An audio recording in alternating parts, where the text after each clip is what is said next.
आर्य जगत के युवा विद्वान श्रद्धेय आचार्य योगेंद्र याज्ञिक जी और जिन्होंने ये सुंदर आयोजन किया है, आर्य जगत के विद्वान भजनोपदेशक पंडित नरेश दत्त आर्य जी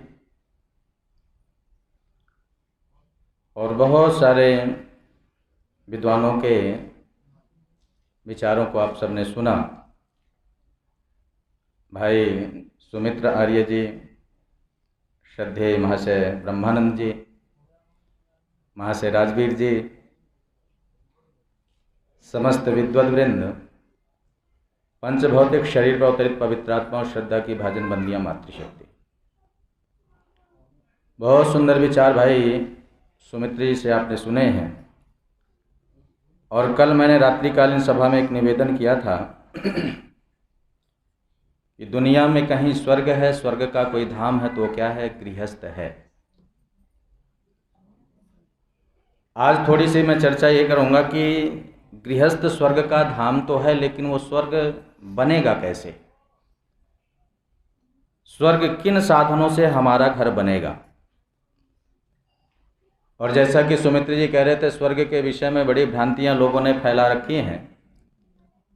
स्वर्ग का नाम आते ही ऊपर की ओर इशारा करते हैं, स्वर्ग कहाँ है? ऊपर है। और लोगों ने एक और विचारधारा बनाई, जब स्वर्ग ऊपर है तो ऊपर कब जाते हैं? मरने के बाद। यानी मरने के बाद में स्वर्ग की प्राप्ति लोग करते हैं। और जीते जी भले ही नरक में रहा हो, लेकिन मरने के बाद में सभी के सभी क्या बन जाते हैं? स्वर्गवासी। लेकिन आर्य समाज और ईश्वर देवदयानंद आपको मरने के बाद में स्वर्गवासी नहीं बनाता। आर्य समाज तो आपको जीते जी स्वर्गवासी बनाना चाहता है। यानी स्वर्गवासी को कौन है? जिसका स्वर्ग में वास हो जाए वही तो स्वर्गवासी है। तो आइए निवेदन करूं कि स्वर्ग हमारा घर कब बनेगा, गृहस्थ स्वर्ग कब बनेगा, और जिस स्वर्ग की हम कल्पना लेकर के बैठे हैं कि हमें हमारे जीवन में स्वर्ग चाहिए, वह स्वर्ग कितनी दूरी पर है और वह स्वर्ग कैसे हमें प्राप्त होगा। और जो पीछे सज्जन बोल रहे हैं उनसे निवेदन है, थोड़ी देर के लिए जब राजवीर जी भजन गाएंगे ना तब खूब बोलना है ना। अभी जब हम दोनों बोलेंगे तब तक मत बोलिए। और ये जिसकी अमानत है इसे पास में बिठा लो भाई, बहुत देर से ले लो, जो बिठा लो गोद में।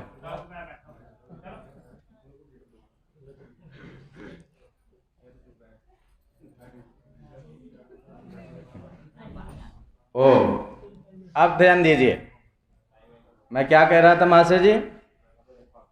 मुझे बीमारी लग गई है भूलने वाली। क्या कह रहा था? इन लोगों को बोलने दीजिए। मैं निवेदन कर रहा था, जिस स्वर्ग की हम कल्पना करते हैं वह स्वर्ग कितनी दूरी पर है। जब ये प्रश्न किया, ये पूछा कि वह स्वर्ग कितनी दूरी पर है, तो विद्वानों ने बताया वह स्वर्ग ज्यादा दूरी पर नहीं है। वह स्वर्ग कितनी दूर है? बोले 5 कदम की दूरी पर स्वर्ग है। कितना दूर है स्वर्ग? 5 कदम की दूरी पर। लेकिन वो कदम कैसे बढ़ाने हैं? वेद कहता है मिल करके कदम बढ़ाने हैं। यदि मिल करके कदम बढ़ाते चले जाओगे तो स्वर्ग मिल जाएगा। और वो कदम कौन से बढ़ाने हैं? सबसे पहला कदम किसे बढ़ाना है?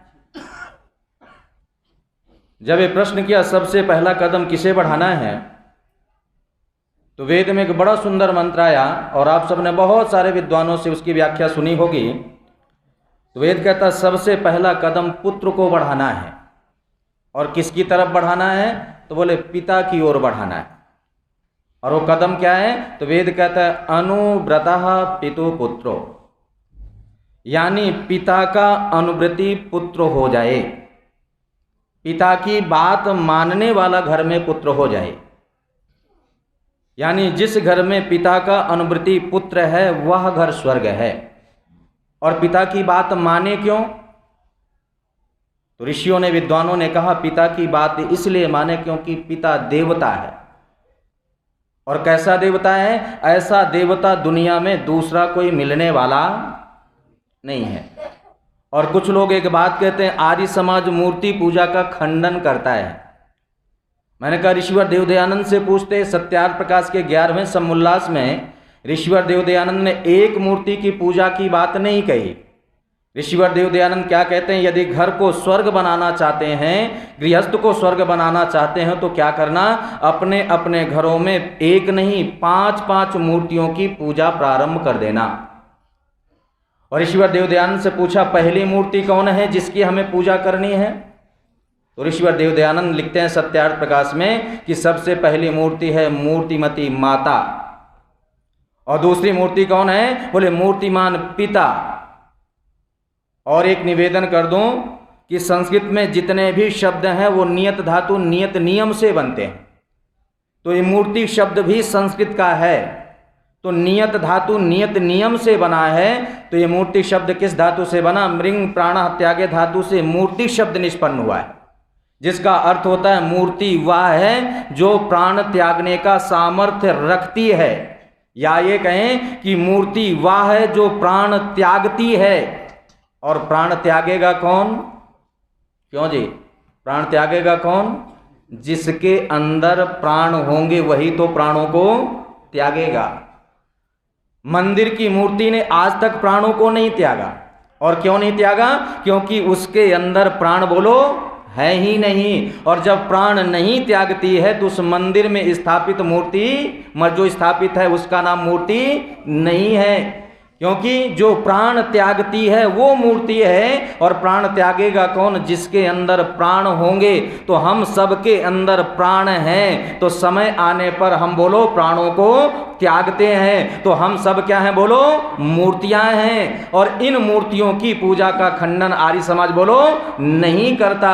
बोले परमात्मा की बनाई हुई मूर्तियों की पूजा करना, लेकिन आज परमात्मा की बनाई हुई मूर्तियों की पूजा छोड़ दी और अपने द्वारा बनाई हुई मूर्तियों की पूजाएं हमने प्रारंभ कर दी। बस आर्य समाज इस बात का खंडन करता है कि पाषाण की प्रतिमाओं की पूजा मत करना। अरे जो परमात्मा ने तुम्हें मूर्तियां दी हैं उन मूर्तियों की पूजा करके देखना, तुम्हें सुख मिलेगा, आनंद मिलेगा। इसलिए मैं निवेदन कर रहा था पिता की पूजा क्यों करना? क्योंकि पिता मूर्ति है, देवता है। और कैसा देवता है? जिसकी हृदय के विशालता के सामने निवेदन कर दूं आकाश भी छोटा दिखाई देता है। वह पिता दुनिया में सबसे जीतना चाहता है, लेकिन वही पिता अपनी संतान से बोल दो जरा हारना चाहता है। और जीत करके दूसरे से वो आनंद नहीं मिलता जो संतान से हार करके आनंद मिलता है। और निवेदन कर दूं वह पिता कैसा है? अरे जो फटे हुए वस्त्रों को पहन करके अपना जीवन यापन करता है, लेकिन अपनी संतान को कभी फटे हुए वस्त्र पहने हुए बोलो नहीं देख सकता। और प्रत्येक पिता अपनी संतान को राजकुमार बना करके रखता है, लेकिन वृद्ध अवस्था में वही संतानें पिता को बोल दो जरा निवेदन कर दूं भिखारी बनने पर मजबूर कर देते हैं। पिता के पैसे से भी उसको औषधि ला करके देने के लिए तैयार नहीं है। लौकिक संपत्ति के सारे कागजात याद रहते हैं, वसीयत याद रहती है, लेकिन पिता की दवाई की पर्ची बोल दो जरा हमेशा बच्चे भूल जाया करते हैं। इसलिए निवेदन करो, राज सिंह ब्रह्मचारी एक बहुत सुंदर बात कहा करते थे कि अपने बच्चों को लायक बनाना बहुत अच्छी बात है, लेकिन इतना अधिक लायक भी मत बनाना कि वो आपको नालायक समझने लग जाए। और एक घटना मैंने पढ़ी, लखनऊ की घटना, और साधारण नहीं, आर्मी में कैप्टन, आर्मी में कर्नल पद से रिटायर थे। उनके 2 बेटे थे, अच्छा पढ़ाया लिखाया, बहुत अच्छी तरह से योग्य बनाया, और दोनों बेटों की सर्विस कहाँ लग गई? अमेरिका में लग गई, कंपनी में जॉब करने लगे। और रिटायर होकर के कर्नल साहब लखनऊ में रहने लगे। कुछ दिन के बाद में उसकी पत्नी का, बच्चों की माँ का देहांत हो गया। और जब देहांत हुआ, बेटों को सूचना दी कि तुम्हारी माँ का देहांत हो गया, मृत्यु हो गई है। अब पिता पत्नी की लाश के पास में बैठ करके इंतजार बच्चों का कर रहा है। सुबह उसका छोटा बेटा आया, और जैसे ही छोटा बेटा आया, पिता ने पूछा बेटे तुम्हारा बड़ा भाई क्यों नहीं आया, बड़ा बेटा क्यों नहीं आया? तो उससे सच बात निकल गई। और क्या सच बात निकली? बोले पिताजी, भाई साहब ने ये कहा है कि माँ की मृत्यु में तुम चले जाओ, पिता की मृत्यु में मैं चला जाऊंगा। आज ऐसी स्थिति बनती चली जा रही है। इसलिए मैं निवेदन कर रहा था, पिता क्या है? देवता है। और कैसा देवता है? जो सबसे जीतना चाहता है लेकिन अपनी संतान से बोल दो जरा हारना चाहता है। एक मजदूर मजदूरी करने के लिए जा रहा है, लेकिन तभी उसका छोटा सा बच्चा कहता है, पिताजी सबके बच्चों के पास में खिलौने हैं, मेरे पास खेलने के लिए खिलौने नहीं है और मुझे भी खिलौना खेलने के लिए चाहिए। पिता विचार कर रहा है, चिंतन कर रहा है कि मेरे पास इतना पैसा नहीं है कि बेटे को खिलौना ला करके दे सकूं। लेकिन मजदूरी करने के लिए गया और दौड़ दौड़ करके परिश्रम कर रहा है, मेहनत कर रहा है और अपने साथियों से एक बात कहता है कि साथियों मेरे सर पर थोड़ा सा वजन और रख दो। साथियों ने पूछा अधिक वजन क्यों रखवाना चाहता है? बोले अधिक वजन रख दोगे तो थोड़ा सा पैसा अधिक मिल जाएगा। और क्यों पैसा अधिक मिल जाएगा, उसका क्या करेगा? तो मजदूर कहता है मेरे बेटे ने खिलौने की मांग की है, शाम को बेटे को खिलौना लेकर के जाना है। इसलिए मैं निवेदन कर रहा था, पिता की बात मानने वाला जिस घर में पुत्र है निश्चित रूप से वह घर स्वर्ग बन जाता है। इसलिए वेद कहता सबसे पहला कदम किधर बढ़ाना? बोले पिता की ओर बढ़ाना और पिता की बात मानने वाले बन जाना, पिता की आज्ञा का पालन करने वाले बन जाना। और दूसरा कदम किधर बढ़ाना? तो वेद कहता है मात्रा भवतु सम्मना। दूसरा कदम माता की ओर बढ़ाना। क्यों माता की ओर बढ़ाना? क्योंकि माता जैसी देवी दूसरी कोई मिलने वाली नहीं है। और वो माता देवी कैसी है? बिना कुछ कहे समझ लेने वाली। रसोई में भोजन खाने के लिए हम बैठे हैं और पहला ही ग्रास खाया और खाने के बाद में इधर उधर देखना प्रारंभ कर दिया। और जैसे इधर उधर देखा बस माँ ने नमक का डिब्बा उठाया और हमारी ओर बढ़ा दिया। यानी बिना कुछ कहे समझ लेने वाली कोई देवी हो सकती है तो केवल माँ हो सकती है। और निवेदन कर दूं, इस देवी को परमात्मा ने कैसी शक्ति दी है? जब बच्चा माँ की गोद में है, छोटा सा है और स्तनपान करता है, और इस समय स्तनपान करते समय निवेदन करूं कि वह बच्चा अपने छोटे छोटे पैरों से कितनी बार माँ पर प्रहार करता है, लेकिन माँ कभी अमृत पान कराना बंद नहीं करती है। क्यों? क्योंकि पैरों की ठोकरों को खा करके अमृत पिलाने की क्षमता परमात्मा ने किसी को दी है तो याद रखना माँ को दिया है। इसलिए माँ जैसी देवी दुनिया में दूसरी कोई मिलने वाली नहीं है। और माँ कैसी देवी है? अरे शाम को घर से बाहर निकल करके जाना और माँ से ये कह करके जाना, माँ मैं बस थोड़ी देर में वापस आ रहा हूँ। और जो समय कह करके गए उस समय जब वापस ना आए तो माँ की दिल की धड़कनें बढ़ने लगती हैं और तरह तरह के विचार आने लगते हैं माँ के मन में। और अधिक देर हो जाए, रात्रि के 10 बज जाए, 11 बज जाए, सारे परिवार के सदस्य सोने लगे हैं लेकिन माँ को नींद नहीं आती है। माँ बेचैन हो रही है, परेशान हो रही है, बिस्तर के पास में जाती है लेकिन नींद नहीं आती और आंगन में टहलने लगी है। अरे तभी दरवाजे में आहट होती है, आवाज़ लगाने की आवश्यकता नहीं पड़ती, तुरंत दरवाज़ा खुल जाता है। और दरवाज़ा खुला और जैसे ही दरवाज़ा खुला बेटे ने कहा माँ मुझे भूख लगी है। माँ रसोई में गई, देखती क्या है? रसोई में केवल 2 रोटियां हैं। और बेटे की भूख माँ जानती है, बेटे को भूख 4 रोटियों की है। सर्दी के दिन है, बहुत सर्दी हो रही है। बस किसी माँ ने आलस्य नहीं किया, 2 रोटियों के लिए बोलो तुरंत आटा गीला किया और बेटे को गर्म भोजन बना करके रोटियां बना करके दे दी। अब विचार करना, रसोई में 2 रोटी हैं, माँ को भी भूख लगी है और माँ की भूख भी कितनी रोटियों की है? 4 रोटियों की है। लेकिन किसी माँ ने 2 रोटी के लिए कभी अलग से आटा नहीं बनाया, बस उन्हीं 2 रोटियों को खा करके पानी पी करके उस माँ ने संतोष कर लिया है। और निवेदन कर दूं, जब बच्चा छोटा होता है तोतली आवाज होती है, स्पष्ट बोल नहीं सकता, लेकिन वो माँ बच्चे की प्रत्येक बात को, संकेतों को समझती है। लेकिन वृद्ध अवस्था में जब माँ की भी आवाज़ स्पष्ट नहीं निकल रही है, माँ ठीक से बोल नहीं पाती है, लेकिन उस अवस्था में बच्चे उसकी बात को ठीक से बोलो समझ नहीं पाते।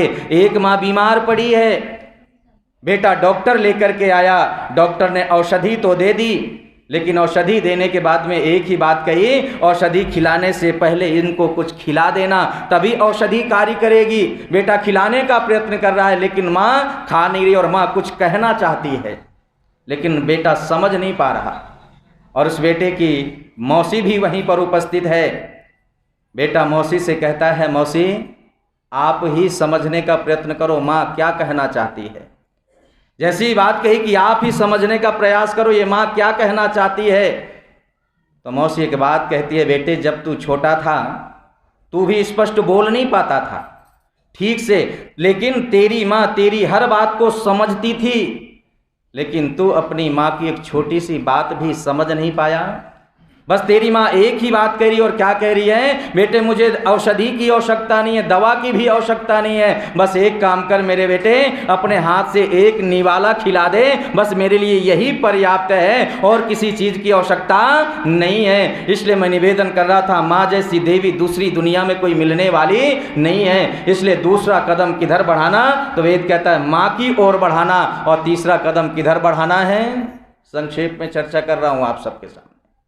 बोले तीसरा कदम किधर बढ़ाना है, बोले किसे बढ़ाना है, बोले तीसरा कदम पति और पत्नी को मिल करके बढ़ाना है। और कौन सा कदम बढ़ाना है, बोले पति शांत स्वभाव हो और पत्नी मीठा बोलने वाली हो। और निवेदन कर दूं, सबसे ज़्यादा गड़बड़ विवाह संस्कार में होने लगी, और जब से विवाह संस्कार में गड़बड़ होने लगी तो गृहस्थ भी बोलो टूटने लगे। विवाह संस्कार क्या है, गृहस्थ आश्रम का उपदेश है कि तुम्हें गृहस्थ में रहकर तुम्हारे कर्तव्य क्या है, दायित्व क्या है। इसलिए मैं निवेदन कर रहा था कि स्वागत विधि विवाह संस्कार की उठा करके पढ़ना, बस यही तो गृहस्थ में जाकर के करना है। अरे पति बाहर से आए तो पत्नी का कर्तव्य क्या है, दायित्व क्या है, बस मुख से मीठे दो शब्द बोल दे, पीने के लिए जल दे दे, खाने के लिए कुछ दे दे, उत्तम आसन बैठने के लिए दे दे, और यदि गुस्से में भी क्रोध में भी आया होगा पीने के लिए पानी मिल जाए और मुख से मीठे शब्द दो सुनने के लिए मिल जाए, तो सारा का सारा गुस्सा बोलो शांत हो जाएगा। लेकिन देखने को क्या मिलता है इसके विपरीत घरों में, क्यों जी, पति आया बाहर से काम करके, वहाँ भी पूरे दिन काम किया, और घर में जब प्रवेश करता है वहाँ भी वैसे ही शब्द सुनने को मिले पत्नी के द्वारा। बस और स्थिति कैसी बनी, पति के बेचारे की स्थिति भुट्टे जैसी हो जाती है। मक्का का भुट्टा देखा है आपने, क्यों जी, भूनने वाला क्या क्या करता है, आग में रख देता है, और आग में रखने के बाद में क्या करता है, धीरे धीरे पंखे की हवा करता है, और वो फट फट उछलता भी है। बस यही स्थिति बेचारे पति की हो जाती है। कैसे, वो आया बाहर से, घर में पहुंचा, बस भोजन के लिए जब बैठा लाइट चली गई, और जब लाइट चली गई, गर्मी के दिन थे, पत्नी पंखा लेकर के आई, धीरे धीरे पंखा की हवा करने लगी, और हवा करते करते बस आग भी लगा रही, और क्या कह रही है, आपकी माँ ने ये कहा, आपकी बहन ने ये कहा, आपके भाई ने ये कहा, उसकी भी भुंटे जैसी स्थिति हो गई, खाना छोड़ करके भोजन छोड़ करके चला गया। और फिर पूरे दिन तो बेचारे ने काम किया, और शाम को कूड़ा करकट मिला, और फिर वर्ष में एक दिन, अभी ज़्यादा दिन की बात नहीं, अभी फिलहाल ही अभी गया है, एक व्रत गया है, एक त्यौहार गया है, क्यों जी, पूरे साल तो कूड़ा करकट खिलाया, और एक दिन वर्ष में लंबी उम्र के लिए, क्यों जी, व्रत करेंगे, चांद की पूजा करेंगे, वो भी बेचारा एक दिन का बादशाह बन गया। बोले चलो पूरे वर्ष तो ताने सुनने को मिलते हैं, कम से कम एक दिन ही सही।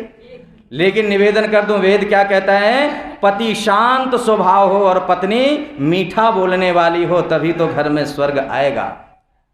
लेकिन निवेदन कर दूं, केवल महिलाओं को लिए नहीं, तरुण सागर को उठा करके पढ़िएगा, उन्होंने कड़वे प्रवचन लिखी है पुस्तक, उनके प्रवचन भी कड़वे प्रवचन के नाम पर आते हैं। और कड़वे प्रवचन में तरुण सागर जी पुरुषों को भी संबोधित करते हुए के बात कहते हैं, महिलाओं को संबोधित करते हुए के बात कहते हैं कि तुम अपने पति को कूड़ा करकट मत खिलाना, और महिला पुरुषों को संबोधित करते हुए कहा, तुम घर में कभी कूड़ा करकट लेकर के मत जाना। बोलो हम लोग भी कूड़ा करकट लेकर के जाते हैं कि नहीं जाते? जहाँ काम करते हैं, किसी सहकर्मचारी से कोई बात हो गई, वहाँ तो उसका कुछ बिगाड़ नहीं पाए, लेकिन घर में आकर के बोलो पत्नी मिली, पत्नी पर बरसना प्रारंभ कर दिया।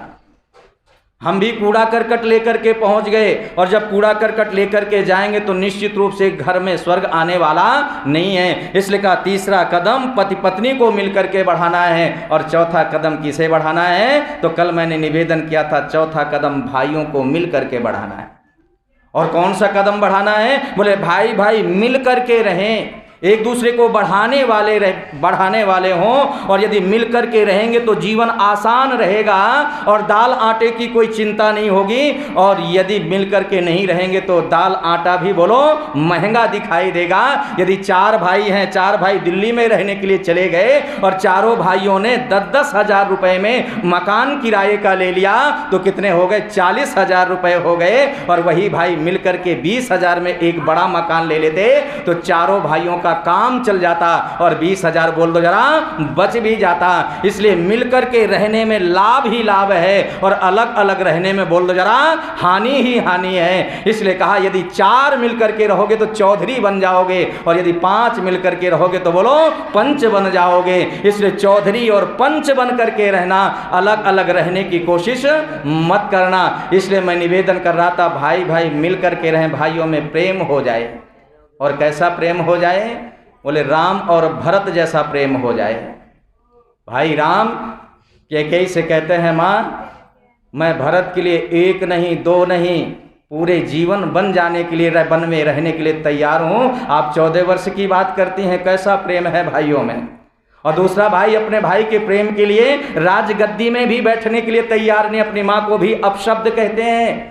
और निवेदन कर दूं कैसा भाइयों में प्रेम है। राम वन जा रहे हैं, रास्ते में जाते समय राम के पैर में कांटा चुभ गया है, और जब राम के पैर में कांटा चुभा, राम एक निवेदन करते हैं इस पृथ्वी से, माँ तू तो बड़ी क्षमावान है, लेकिन एक काम करना, मेरे पैर में कांटा बन करके चुभ गई है तो कोई बात नहीं है, लेकिन मेरा भाई भरत भी इसी रास्ते से मुझसे मिलने के लिए आएगा।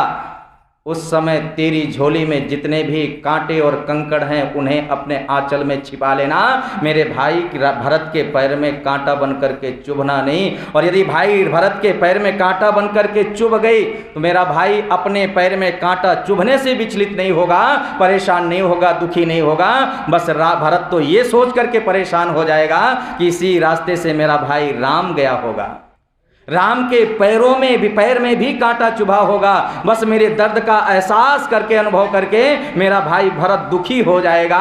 इसलिए मैं निवेदन कर रहा था प्रेम हो तो राम और भरत जैसा हो।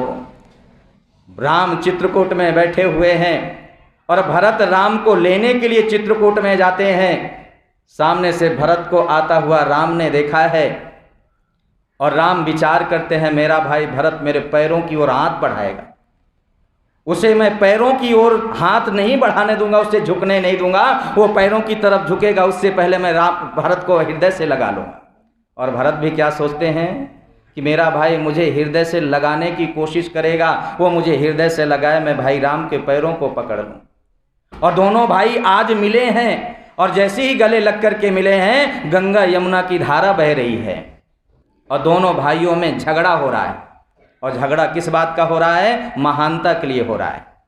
राम सोचते हैं महानता में मैं पीछे ना रह जाऊं, और भरत भी यही सोचते हैं महानता में मैं पीछे ना रह जाऊं। आज दोनों भाइयों का झगड़ा हो रहा है और किसके लिए? महानता के लिए हो रहा है। बस श्री राम एक बात कहते हैं, भाई भरत मुझे तो वनवास मिला है, तुझे राजगद्दी मिली है, तू राजा बन करके प्रजा का पालन कर। तो भरत कहते हैं श्री राम ये अधिकार आपका है, आपके रहते हुए मैं राजा नहीं बन सकता।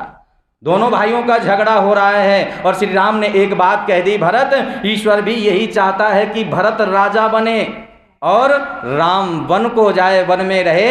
तो भरत ने श्री राम को निरुत्तर कर दिया और क्या कहा, भाई राम यदि ईश्वर ये चाहता होता कि भरत राजा बने तो आपका छोटा भाई बना करके दुनिया में नहीं भेजता, आपसे पहले इस दुनिया में भेजता।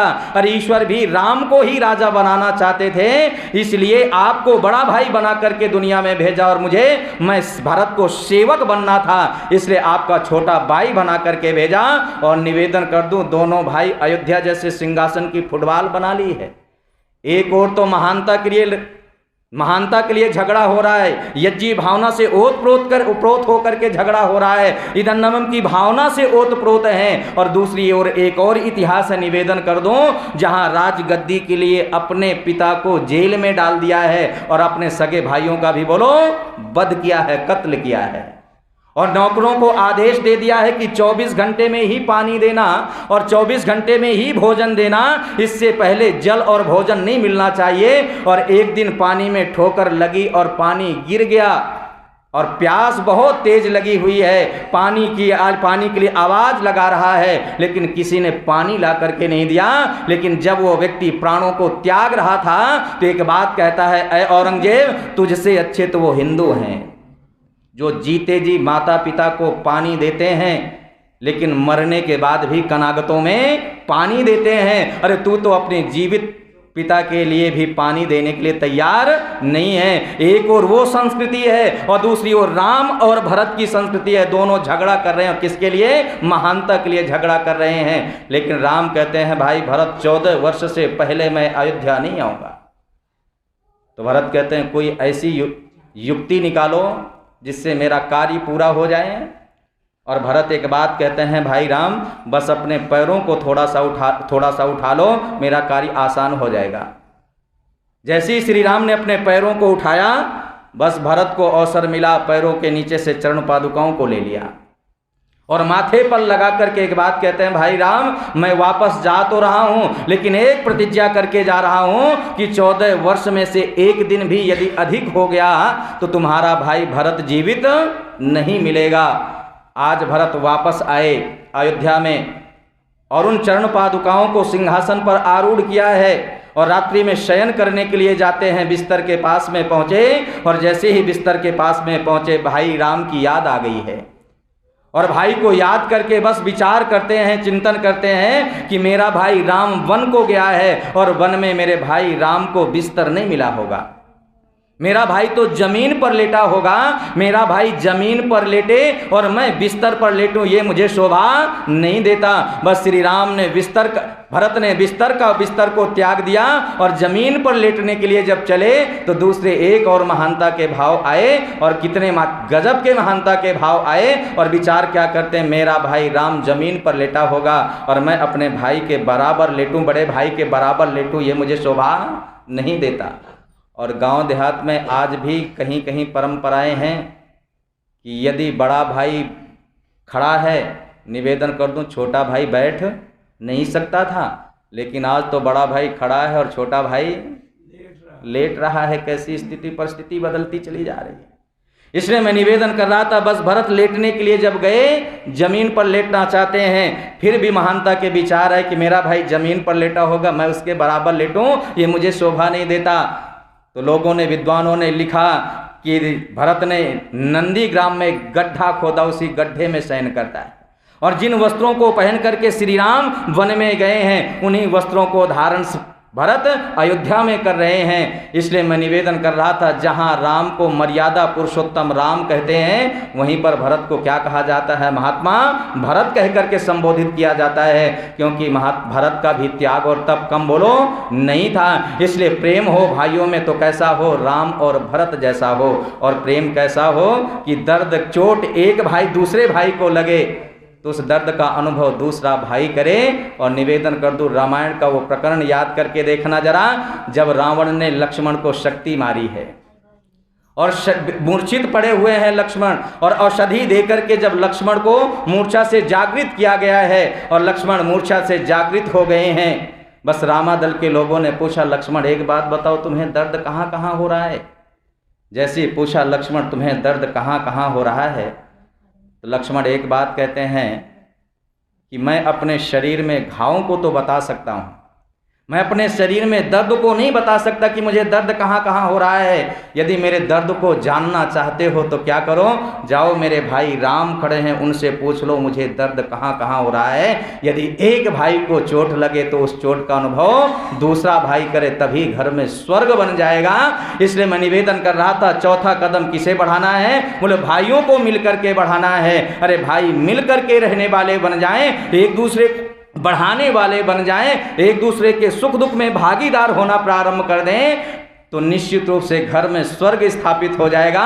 फिर स्वर्ग के लिए ये नहीं कहेंगे कि स्वर्ग तो आकाश में है, फिर एक ही बात कहेंगे, दुनिया में कहीं स्वर्ग है तो कहाँ है? मेरे घर में स्वर्ग है। और उस घर में रहने वाले सभी के सभी क्या हो जाएंगे? स्वर्गवासी हो जाएंगे। और जीते जी स्वर्गवासी बनेंगे, मरने के बाद में स्वर्गवासी नहीं बनेंगे। लेकिन आज हम जीते जी स्वर्गवासी बनना नहीं चाहते। सभी के सभी कब स्वर्गवासी बनना चाहते हैं? मरने के बाद में स्वर्गवासी बनना चाहते हैं। लेकिन आर्य समाज आपको जीते जी स्वर्गवासी बनाना चाहता है। और थोड़ी देर के लिए मैं भी आपको जीते जी स्वर्गवासी बनाऊंगा, लेकिन बाद में आपकी जिम्मेदारी है, आप बनना चाहते हैं अथवा नहीं बनना चाहते। क्योंकि स्वर्ग का अर्थ क्या ऋषि ने दिया? बोले जहां सुख है और सुख की सामग्री है, उसी स्थान का नाम क्या है? स्वर्ग है। और नरक किसे कहते हैं? बोले जहां दुख है और दुख के साधन है, वही स्थान क्या है? नरक है। यानी जहां पर सुख के साधन हो वही स्थान स्वर्ग। और आप सबसे एक बात पूछना चाहता हूं, जितने भी यहां श्रोता बैठे हुए हैं, सज्जन बैठे हुए हैं, आपको सुख मिल रहा है कि दुख? क्यों?